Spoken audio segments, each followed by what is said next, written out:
Tonton video ini sampai selesai agar Anda tidak gagal paham.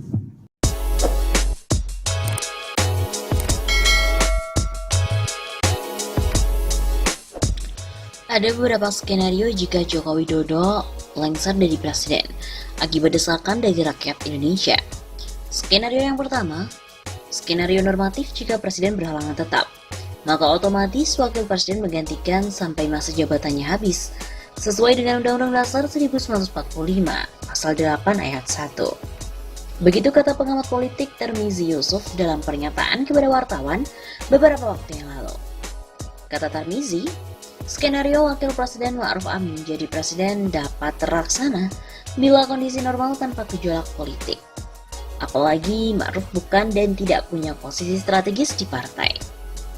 Beda saat posisi Habibie pada tahun 1998.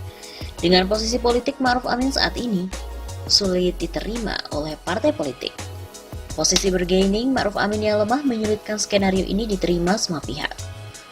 Ungkap Tarmizi. Menurut Tarmizi lagi, skenario kedua, presiden dan wakil presiden dituntut untuk mundur secara bersama-sama, maka menurut Undang-Undang Dasar 1945, Pasal 8 Ayat 3, pelaksana tugas kepresidenan adalah triumvirat menteri, yaitu Menteri Luar Negeri, Menteri Dalam Negeri, dan juga Menteri Pertahanan.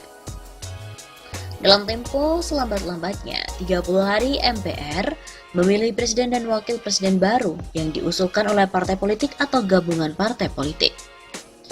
Skenario kedua, kuat pasangan yang akan muncul adalah yang diusung koalisi PDIP dan Gerindra, dengan total suara 31,9% yang terdiri dari PDIP 19,33% dan Gerindra 12,57%, yaitu Prabowo Subianto dan juga Puan Maharani.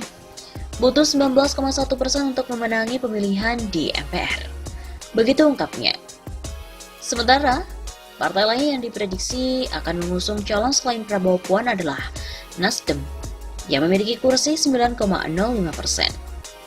Menurut Tarmizi, ketegangan politik antara Megawati dan Surya Paloh pasca Pilpres hingga hari ini ditengarai sebagai sebab sulitnya bersatu kembali antara PDIP dan juga Nasdem. Adanya perbedaan dan agenda politik di antara keduanya menyebabkan Megawati dan Surya Paloh pun pecah kongsi. Selain ketiga partai itu, kemungkinan akan merapat pada salah satu koalisi yang ada dan kecil kemungkinan terbentuknya poros baru. Dengan bergabungnya PKS, PAN, dan juga P3, dengan total suara 19,57% otomatis, Prabowo Puan akan menang lebih dari 51%, belum termasuk 136 kursi DPD atau sekitar 19%. Prediksi suara DPD akan terpecah. Kata Tarmizi lagi, skenario ketiga mirip seperti peristiwa 1998. Terjadi chaos berkepanjangan sehingga Jokowi sebagai presiden mengeluarkan semacam super semar atau instruksi presiden tahun 1998 tentang Panglima Komando Operasi Kewaspadaan dan Keselamatan Nasional yang diberikan Soeharto kepada Wiranto.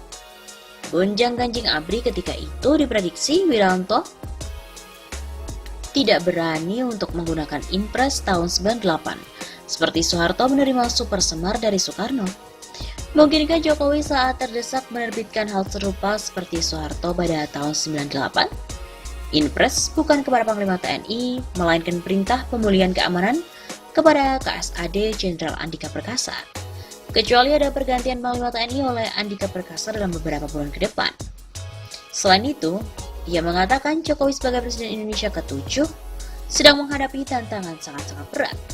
Ekonomi terpuruk, korupsi merajalela, dan Omnibus Law RUU Cipta Kerja bisa menyebabkan krisis politik yang berujung lengsernya Jokowi. Lalu bertahankah Jokowi? Lihat dan tunggu dalam beberapa bulan ke depan apa yang akan terjadi.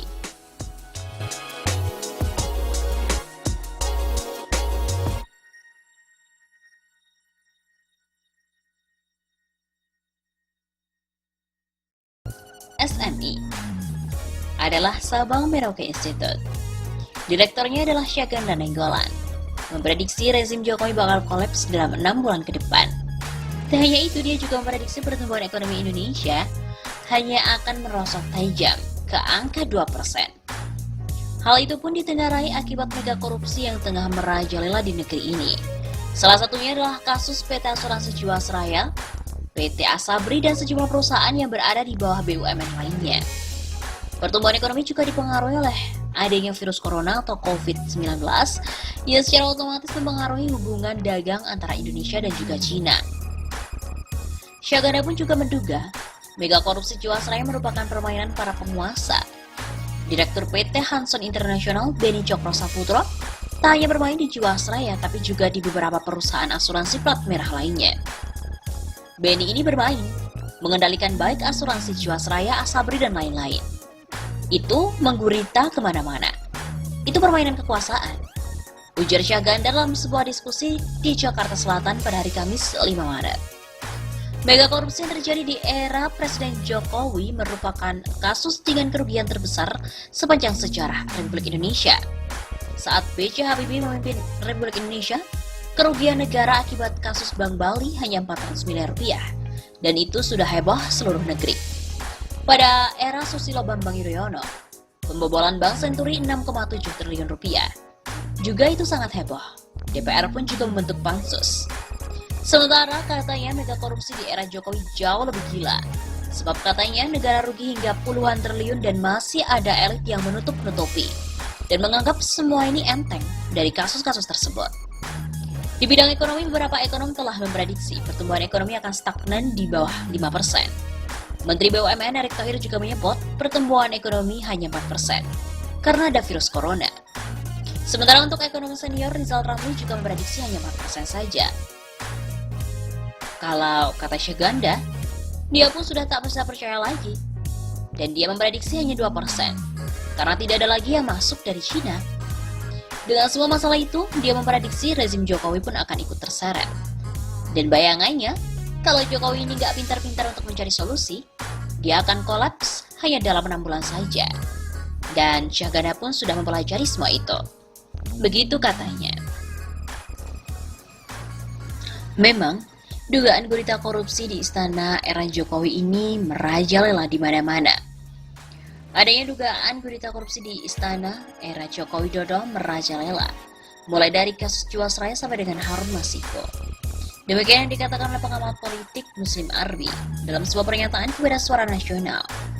Pansus Jiwasraya di DPR pun gagal dan Kejaksaan Agung tidak ada progres dalam kasus perusahaan asuransi negara itu. Kata Muslim lagi, dugaan pelaku korupsi Jiwasraya menjadi anggota Dewan Pertimbangan Presiden atau Watimpres. Mereka berlindung di istana agar tidak diperiksa berkaitan dengan kasus Jiwasraya.